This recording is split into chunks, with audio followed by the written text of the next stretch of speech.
I remember being in our bedroom. My ex-husband was on the other side of the locked door. I used to lock it because I didn't feel safe in my own home. There were nights where he was drunk, yelling, banging on the door, calling me names, and I would just sit there on the other side of that door, completely alone, wondering how I had gotten there. And then one night, something in me just snapped, not in an angry way, in an exhausted way. Maybe you know what I'm talking about. Maybe you've been in a relationship that slowly, quietly chipped away at you until one day you looked in the mirror and didn't recognize the woman looking back. Maybe someone made you feel like you were too much and somehow not enough at the exact same time.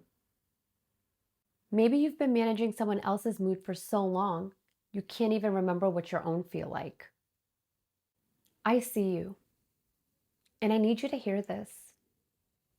You are not alone, and it's not too late. Hi, I'm Jenny, and this channel is for the woman who lost herself in a toxic relationship, the woman who gave everything and was left feeling like nothing. We're going to talk about healing from narcissistic abuse, from toxic relationships, from the kind of damage that takes years to even put a name to. But we're also going to talk about beauty, fitness, wellness, and lifestyle. What it takes to rebuild your body and your identity at the exact same time. Because getting yourself back means getting all of yourself back. That's what this channel is about. So let me take you back. I was 37 years old.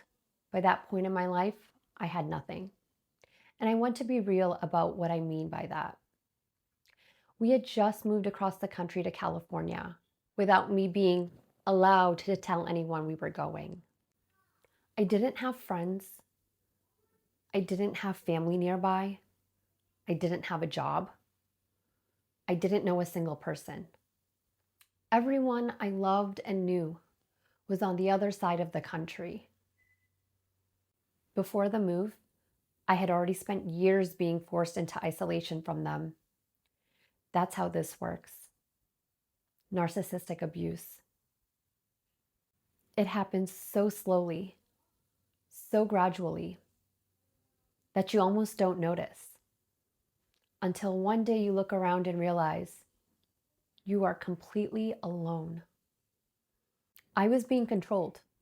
What I could say, what I could do, what people were allowed to know about my life. And a lot of the time, I went along with it because it felt easier than dealing with what would happen if I didn't. On the outside, everything looked perfect. That's what people saw. But it wasn't real. So when I say I had nothing, I really mean that. And then came that night. I was in our bedroom.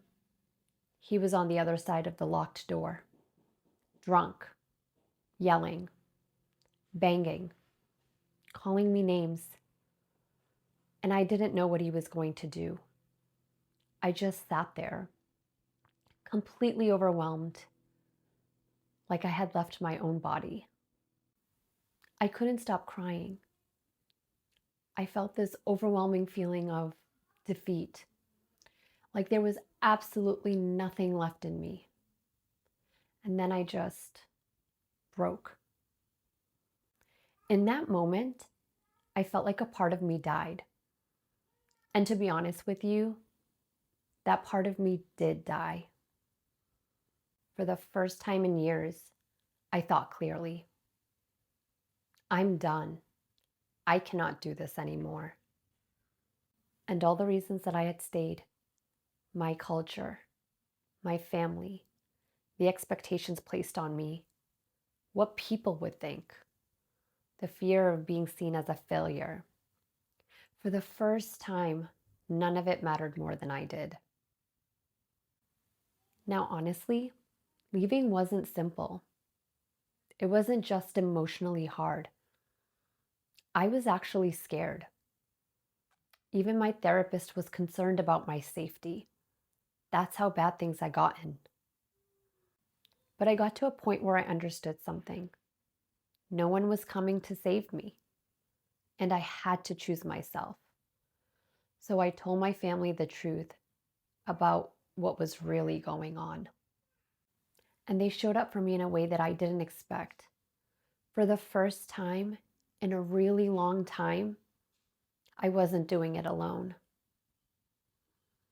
I didn't rebuild overnight, but I started becoming intentional about my life, about who I wanted to be, about what I was going to allow.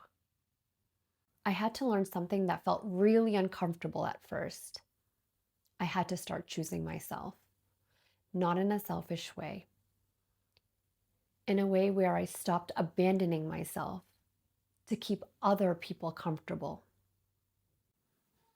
I had always worked out, even during my marriage.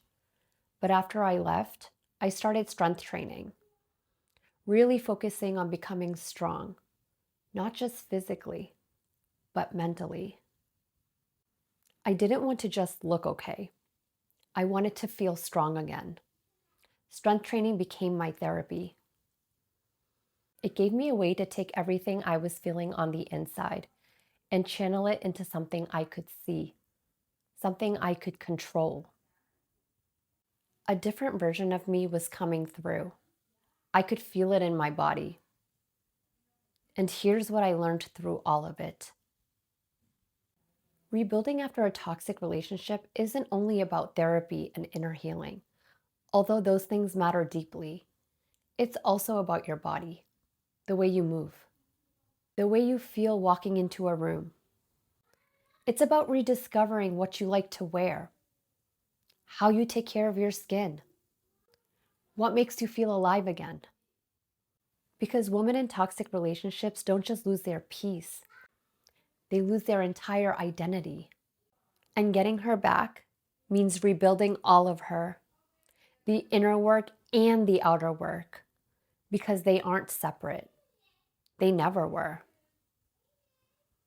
Fast forward to today, I'm 43. I stayed in California. I didn't go back to what was familiar. I rebuilt my life right where I was, from the ground up. I found a circle of people who are genuinely good. And I learned, for the first time, how to stand on my own. I'm remarried to someone who is kind, to someone who is safe, who is nothing like what I came from. I had always wanted to become a mother, but I had stopped believing that it was ever possible for me. I became a mom at 41, and it felt like life was giving me something beautiful after everything that I had been through. I did not think that any of this was possible for me. I thought I had missed my chance at the life that I had imagined, that it was too late, but I was wrong. The life I have now, I built it, piece by piece, from nothing, after I chose myself. So if you're in it right now, if you're still in the relationship, or you just left, or you've been out for years and still don't feel like yourself, this channel is for you. Rebuilding yourself isn't just about fixing the broken pieces. It's about rediscovering all of yourself, inside and out. We are going to rebuild together your confidence, your body, your identity, your life. Not just survive what happened to you, but actually rise from it. Because you deserve a life that feels like yours. No one is coming to save you, but here is the beautiful part. You don't need saving. You just need to choose yourself. Subscribe if you're ready to start to rebuild, redefine, and rise. I'm Jenny, and I'm so glad you're here.